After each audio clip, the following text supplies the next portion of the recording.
Any moment now. Come on. Something always happens when a blog opens up with a host minding his own business. No! Not again! Not now! Hello, Mustang Prince. Ugh, Covid Welder. Somehow I knew we'd meet again after I was sick with your virus back in January. Also, did your voice get modified?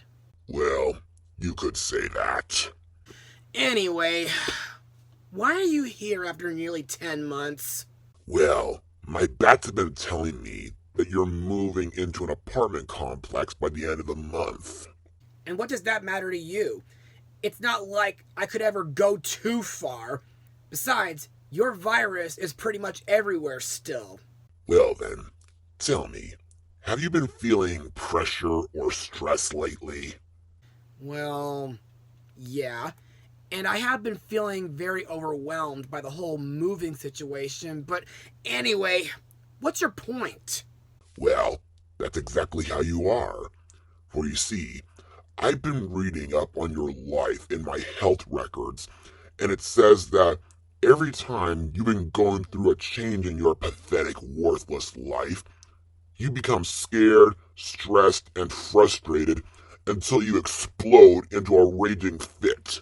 And it seems that lots of people, including your parents, sister, and a few of your closest friends have been turning against you and avoiding you, due to them knowing that in the future, you'll be doing the bidding of the most evil villain ever. No! Yes, it's true that I do get frustrated and stressed, but I refuse to ever do any evil activity, even if it is prophesized. Well, anyway, the real reason why I'm here is because I'd like to request a movie for you to blog before your moving day. Ugh, fine. What movie do you have in mind this time? Well, it's a certain psychological anime thriller from the late 90s that I think Animat influenced you to check out last year. Wait, you don't mean... That's correct. Enjoy the show.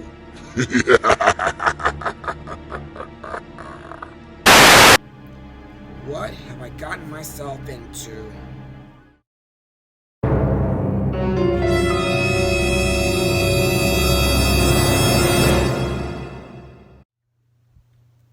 Hey everybody, I'm Joshua Orro, the Mustang Prince, and welcome to Mustang Prince Orro Reports. Now, I admit, these last few weeks haven't been very easy for me lately, especially with the fact that I'm less than 2 weeks away from moving into my new place. I mean, I've been looking after my parents' house while they were still in Europe. I was working at Target 3 days a week ever since after Halloween. I've been rehearsing with Musical Theater Village almost every night, and many other things.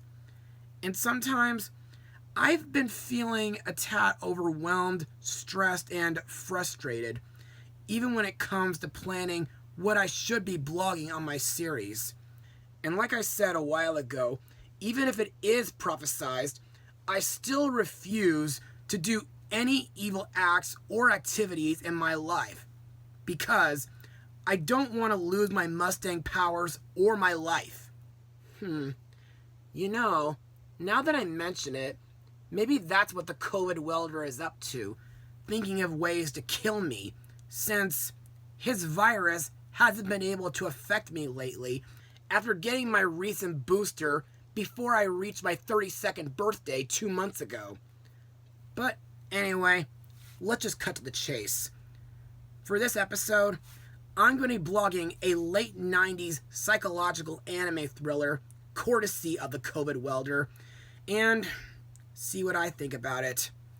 And I have to admit, I had to get to this movie sooner or later. Anyway, released in Japan on February 28th, 1998, the movie is Perfect Blue. So, let's get on with the plot of the film. Encouraged by her manager, Rumi, the lead singer of the successful J-pop group Cham and teen idol Mima Kirigoe decides to quit her bubblegum trio to pursue an acting career in the television soap opera Double Bind. However, her bold choice doesn't sit well with the young band's male admirers, especially the unknown diehard fan who starts posting insidious threats and disturbingly intimate information about Mima's life on her blog.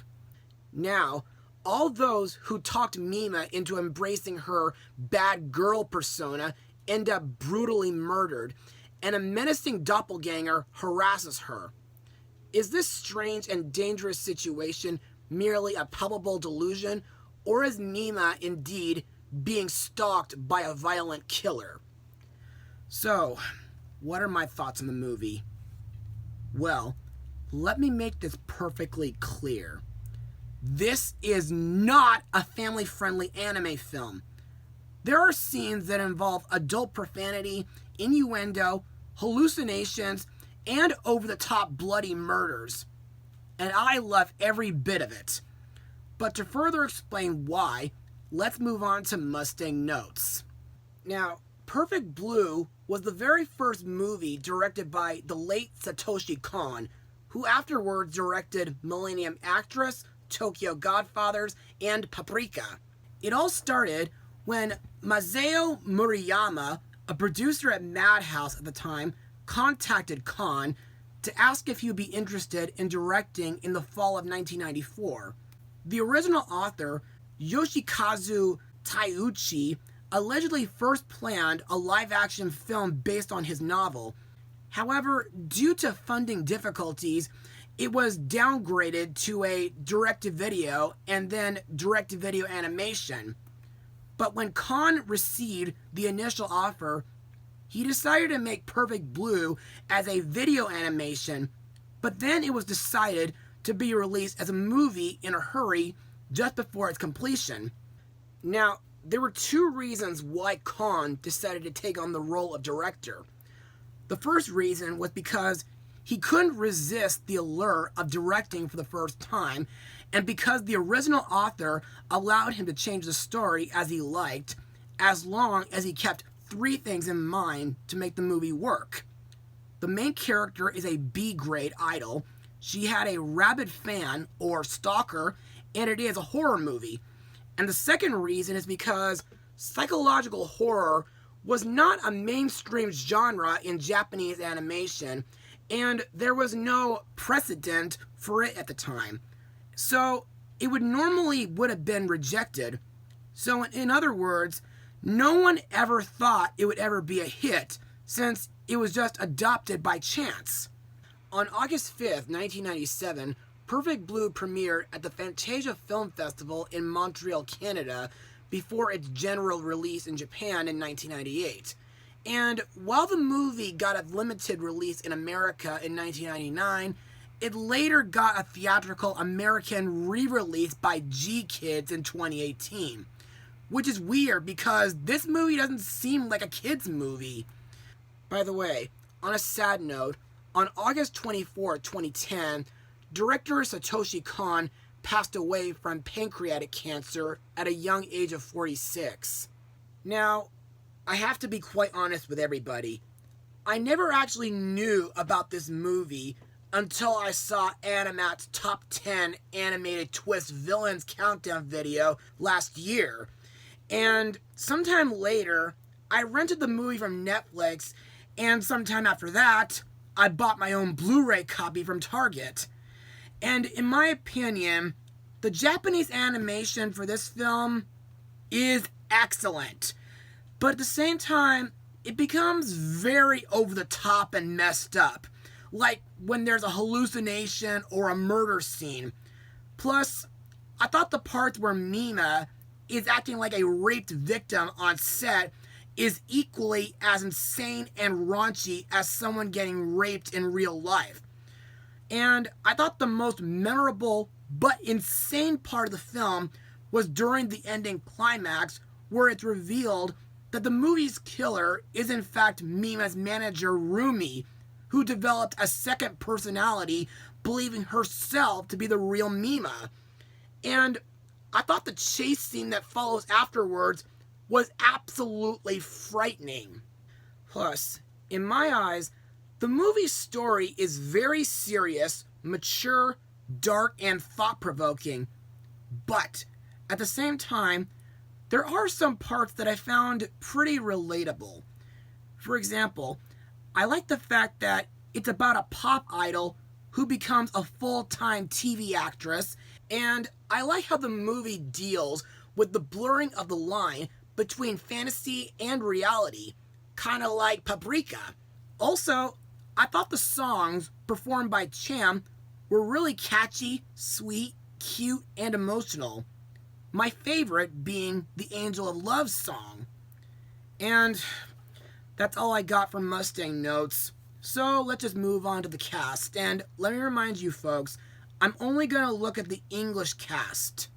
Our main character, Mima Kerigoe, is voiced by Bridget Hoffman, or Ruby Marlowe, whom I remember from Lupin III, The Castle of Cogliostro, DreamWorks' Dragons, Gift of the Night Fury.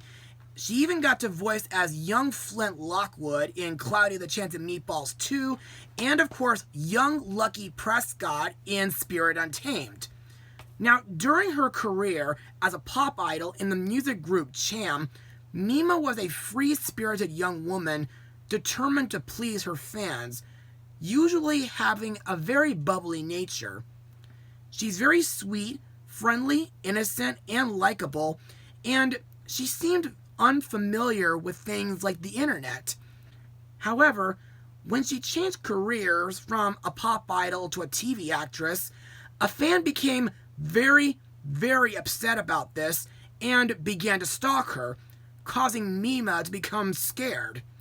To me, Mima seems like a very relatable and sympathetic main character due to her becoming stressed, mentally and emotionally unsound when she is being raped on the set of the Double Bind TV series, and her believing that she has gone insane after the murders of some of the producers, screenwriters, and Mirano, the photographer. But shortly after learning the truth from her manager Rumi, and after saving her from being killed, Mima is able to move on with her life, and she becomes an independent and headstrong adult with high expectations of being a better person and believing in herself. Next we come to Mima's manager and the movie's main antagonist, Rumi Hidaka, voiced by Wendy Lee, who voiced Bulma in the Dragon Ball series, as well as voicing in the 2012 CGI Snow Queen movie and the 2015 Nutcracker Suite film. Her reason for being a villain is because during Mima's new acting career, Rumi becomes very disgusted when the producers wanted to film a rape scene with her, and Rumi becomes so worried that it will ruin Mima's reputation. So, as a response, Rumi uses her real Mima persona to murder the people who tarnish Mima's reputation, and she's also responsible for the website known as Mima's Room. In my opinion, while she does seem to care for Mima, and she seems like a very close friend, Rumi is an insane and dangerous character, and I think the movie does a great job at covering her tracks by messing with the viewers' minds. Plus, it is quite possible that Rumi went through the same phase as Mima did when she changed careers. But unlike Mima, she could not cope with the stress, which could explain her dissociative identity disorder, or DID for short. Another character to talk about is Mamoru Uchida, aka Me-Mania, voiced by Robert Martin Klein, or Bob Marks, whom was in the Digimon series, Cinderella and the Secret Prince, and he voiced Tony in 2 of the Alpha and Omega sequels. Now, Mr. Me-Mania serves as the movie's secondary antagonist, and to me, I find him to be a real creep, due to him having an obsession with Mima, and he often frightens people because of his appearance. During the course of the movie, not only does Me-Mania stalk Mima and send her threatening letters, but he eventually buys every adult magazine that features her or her nude photos. Plus, his entire workspace is set up with every Mima-related merchandise that he has on his walls. His obsession is further driven when he receives emails from who he believed to be the real Mima, saying that he's the only one she can rely on. And now, on to my final words. Overall, Perfect Blue was a really insane and weird anime movie. The Japanese animation is great, but really messed up and over the top. The story is dark, disturbing, mature, and very psychological. The main character Mima is relatable while going through her career change. Her manager Rumi has got to be the most twisted antagonist in any animated feature, even more twisted than James Waternoose or Ernesto de la Cruz, and the stalker Me-Mania is a real creep show. Also, I thought the English voice cast does a very terrific job, and as mentioned before, this is not a family-friendly movie, but if you are interested in giving it a watch, then by all means, go right ahead, but do it at your own risk. As for my rating, I'll give it a 98% out of 100. Well now, congratulations, Mustang Prince. That was quite surprising and impressive. Oh, go flip yourself. I was trying my hardest not to go into insanity.